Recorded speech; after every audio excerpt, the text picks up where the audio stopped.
Yung dalawang itlog mo, pinarito ko na.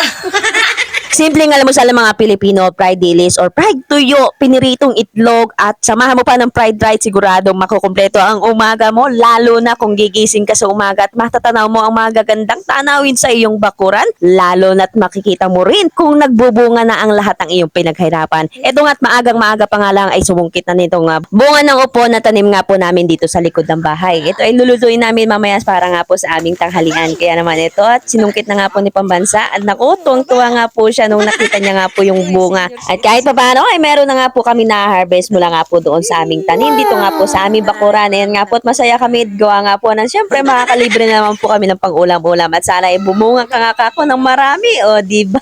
Dahil tagulan na nga ba ay nagkapakitang gilas na nga itong puno ng guyabano dito nga po sa aking bakuran. At hindi magtatagal ay mapapakinabangan din natin itong kanyang bunga. Bumalik na nga ako dito sa aking kusina para simulan ng aking umaga sa paghigop nga po ng maligamgam na tubig. Hindi na nga po ako nagkakape at ako nga po ay nasanay na ng humihigop na maligamgam na tubig tuwing umaga. Malaki nga pong naitutulong nito sa ating mga katawan. Ito nga po ay tumutulong upang gumanda ang circulation ng dugo sa ating nga po mga ugat. Tumutulong din ito sa mga hirap makatulog at may ulcer, dysmenorrhea gaya nga po ng buwanan dalaw, sakit sa puso gaya nga po ng high blood at rheuma at nakakatulong din ito sa mga hirap magbawel everyday. Inumin nyo nga lang ho ito tuwing umaga ng 2 tasang maligamgam ng tubig, 30 minutes po before meal. At isang linggo nga lang ho ay makikita mo na yung resulta ng pag-inom mo ng maligamgam na tubig. Tayo na muna ay magaluto ng ating nga pong almusal at ito nga po yung magaparingas na nga po ako dito sa aking nga pong super kalan at ito nga po yung sayong na kinuha ko nga po doon sa sapa. At ito nga ang aking gagamiting pamparingas. At ito, mapapakita ko sa inyo kung paano nga po siya didingas. Napakabilis nga lang ho at hindi na nga po ako nahihirapan kapag ito po ang aking gamit talaga. Konti nga lang nito ang gamitin mo ay sigurado magliliyab na. Para nga lang yan yung jowa mo na hindi napagbigyan na ba'y nag-apoy na nga sa sobrang galit.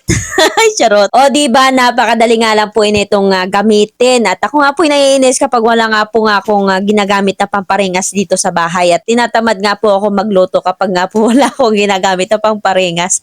Ako nga po naiinis talaga. At dahan-dahan ko nga po yan tatakloban at lalagyan nga po ng uling. At hayaan ko nga lang yan na dumingas dyan habang humihigop nga po tayo ng maligam-gam na tubig. Ito nga po pala yung upo na kinuha namin ni Pambansa doon nga po sa likod ng bahay.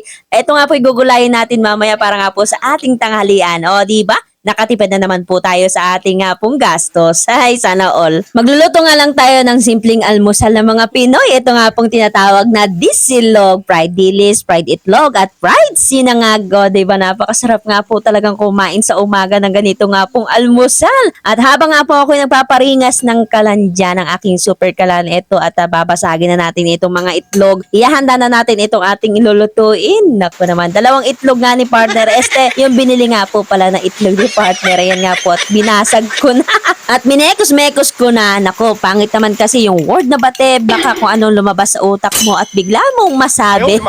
Ito na yung ating bahaw. Pag dinoble mo yung word na bahaw, ikaw yun. Ay, charot. Eto't nilabas ko nga lang po itong lamig na kanin na tira nga po namin kagabi ni partner. Ito ilulutuin ko nga po at isasangag natin. Nako, matagal-tagal na nga po kung nung huli nga po kung kumain ng sinangag. Kaya ngayon ay magluluto nga po ako ng sinangag dahil marami nga po tayong lamig na kanin ngayon. Ayan, at handa na nga po yung ating lulutuin. O, diba? Siyempre, nagdiktik na nga rin ako ng bawang at matapos yan, naglagay na ako ng kawali dito nga po sa ating super kalan at nagliyab na nga po itong ating pinaparingas. Naglagay na nga rin po ako ng mantika at para nga po lutuin na itong ating nga po binating itlog. Ay, mamaya lang luto na yan, o, diba? At hindi nga po nagtagal ito nga po at luto na yung kabila at pinaligtad na nga po natin yan. Naku, yan nga po ang gustong-gusto ko, yung medyo sunog nga po kasi nga po nawawala nga po yung kanan lansa kapag ganyan nga po ang luto. O, diba? Next naman natin, ito nga pong ating dilis. Ibubusan nga lang ho natin ito sa konting mantika. Naku, napakasarap nga po netong dilis at isasaw mo nga po doon sa may suka.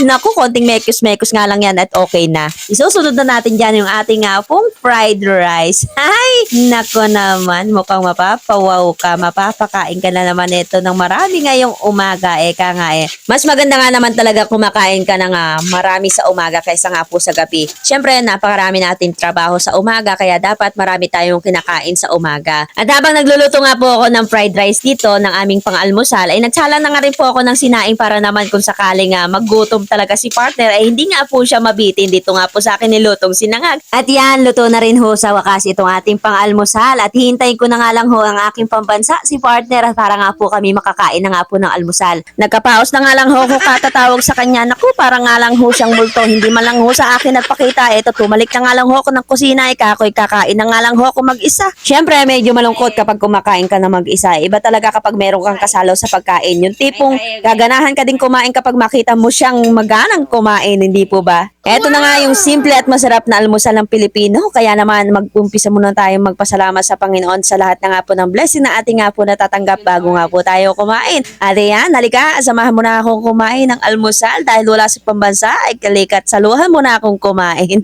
Nasanay na nga rin po talaga akong kumakain ng almusal lalo na kapag marami nga po akong ginagawa dito nga po sa aking tahanan. Maya-maya pa ay akin na nga pong naalingawawan paparating kong si pambansa at siya nga po'y napawaw sa aking nga po nilutong paalmusalo, di ba? Pakita tinatawag. Wow! Ang sarap! Dumating na nga itong aking pambansa at diretso na nga po siyang kumuha ng pinggan at para nga po ako isaluhan dito nga po sa aming almusal. Ito na po si Ibong ligaw na naman po dito sa aking tahanan. Eka ko ay mauubusan ka kapag papatay-patay ka. Kaya ako'y napaos na nga po ako katatawag sa kanya. Abay, hindi man lang nga ho siya nagpakita. Abay, dinaig pa nga po ako niya na makipagmaritesa doon nga po sa labasan. Bossing ko yan. No. Magugutom ako kanina, layas ka ng layas. Ha? Diyos me. Hey, Saan ka kasi nagpupunta? Mauubusan ka ng grasya. Saan ka ba galing at gutom na gutom ka? Yung dalawang itlog mo, pinirito ko na. At kaya naman ay nag-upisa na nga po kaming kumain at tignan nyo naman ho yung kanyang kanin na parang nga po siyang bibitayin sa dami nga. At yan at bumelo na nga po siya kumain dyan. Ay, nako naman pambansa. Abay, parang dinamay niya lang nga ho ata yung tanghalian at siya nga po panghapunan siguro para makatipid nga naman. Ay, charot. O paano, maiwan ka na namin dyan at sana nag-enjoy ka muli sa iyong panonood. Huwag mo kakalimutan mag-like and share na itong ating video. Thank you for watching and love you so much and babu. Bye-bye!